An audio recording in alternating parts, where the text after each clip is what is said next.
Hey y'all. So I was guided to come on here and just share a few things that I've been learning throughout my spiritual journey.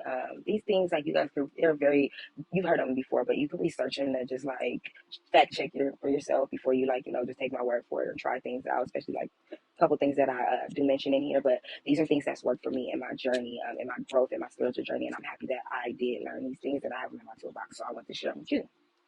All right. So number one is going to be meditation.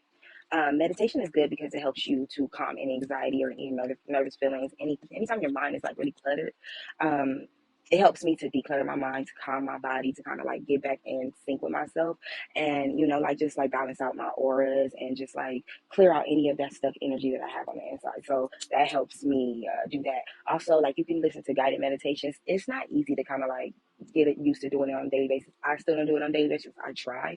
I've gotten so much better at it to where like I am comfortable in silence. I'm comfortable without the TV on. I'm comfortable without the music on. Like, I used to like have to have the TV on to even go to sleep. So now I'm comfortable without it, and it's just like it's good to have it's good to have like in your arsenal. Like, so you just practice and practice and practice. You'll get more and more better at it as you go. Number two is sun gazing. So our whole life they told us that sun gazing was bad for us, bad for our eyes, we go blind. But actually, in reality, is sun gazing is good for you. Like, I actually see better now that I've been sun gazing. It's helped with like a lot of things like my immune system. It's helped to like keep me healthy.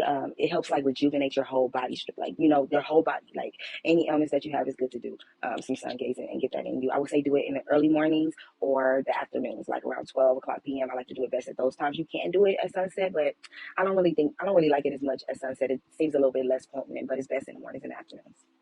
We're done.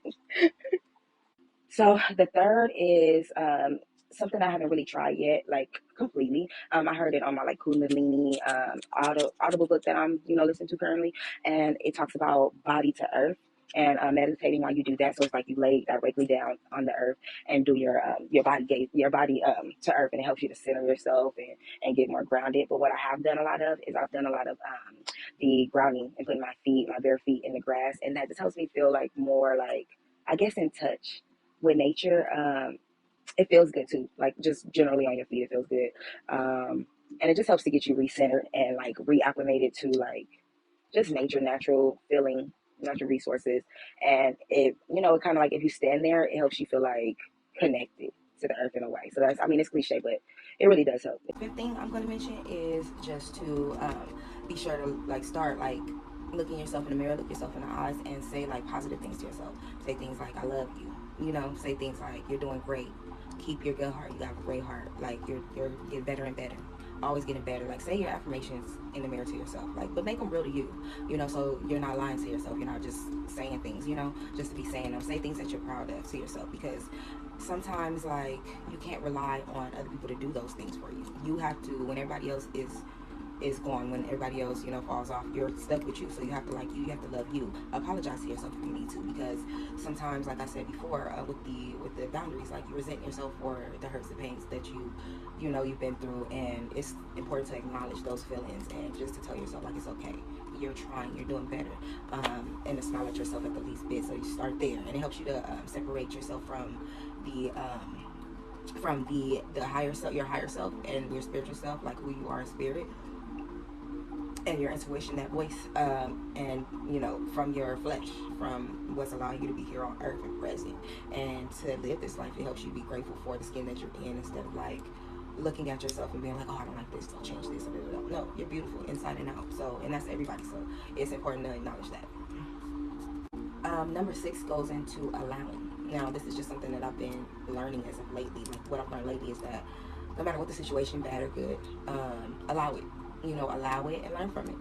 And allow things to just flow, like your emotions. Like, allow yourself to be hurt over something that you wanted to last that didn't last, or something you wanted to fall through that didn't fall through. Allow that, but allow yourself to process those through. No emotion is a bad emotion.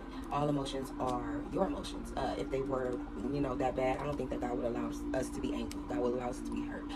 that's all to teach you a lesson. That's all to move you forward, and that's all to elevate you to your next phase of life. And sometimes people, things, your old habits can't go with you. So how are you going to elevate? How are you going to learn? How are you going to grow as a person if you don't allow it and see what happens along with that? That's really the key to it all. And that goes into number 6 is being grateful for what you have. So always remain grateful for the things that you have in your life right now. Be grateful for like the small things, the things that you can be grateful for.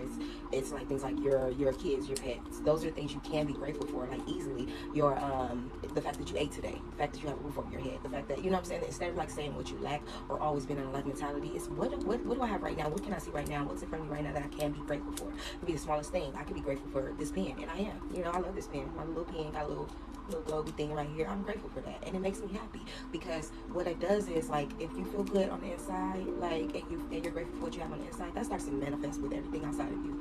And manifestation is just that, like, you are not looking at your outside circumstances. You're starting from within, and you're imagining, and you're seeing yourself in the things that have been promised to you by God, by your higher being, by the divine, whatever you want to call it.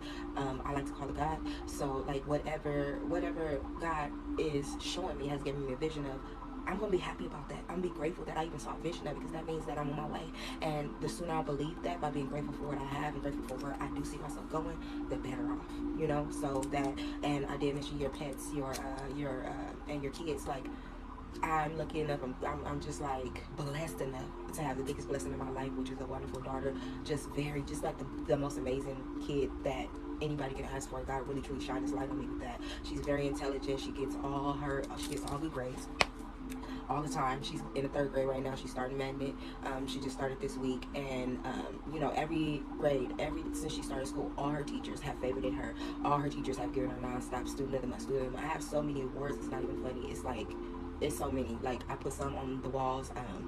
You know, I put some on the walls, and I'll show them to you at the end. But like, I have so many. It's like all over the place. So they literally had to tell her, you know, her teacher several occasions, like, you can't just give her student, like, you have to switch it off. But like, at one point I was going every week to the school, like, to see her get an award, no matter what it was, you know. So I'm very grateful for her. I'm very grateful for my pets. I have my new little kitten. I have Nikki. I always wanted a cat. And I have my fish. I do a lot of different things. I'm just like the medium. I also breed fish, goldfish, or the fancy goldfish. So, you know, just having hobbies, having things that you love around you, that bring you joy, it helps. It really does. And you don't have to explain any of these hobbies, any of these things to anybody. It's just things that you love, things that are about you, like, you enjoy doing. And nobody has to approve of that. Nobody. It's about you and what you love and how you feel about you when you do these things, you know. So I hope that it helps somebody. All of these things that I'm suggesting, they have greatly helped me. If you know of anything else, like, if you give me some tips, I'm gonna leave my comments open so that you guys can tell me any tips, anything, because I'm always looking for something new to research. I'm one of those people that go down a rabbit hole. So if you have anything you wanna, you know, put me up on or anything like that, let me know. And I'll go look it up, try it out, get in touch with energy, start working on energy, start working on, like, being able to see energy, use your energy healing, different things like that. It works wonders as well. If you can, you know, get into a community where they have like-minded people in spirituality or whatever you like to do, it's very uplifting. And there's people from around the world that are in the same situation, same predicament, or in the same things, into the same things as you. So get out there and find your tribe. That's what I would say. That would be number, 7 or 8. All right, I gotta go. It's already been forever. I've been talking. All right, guys, have a wonderful and blessed day, and always be grateful. Always be kind.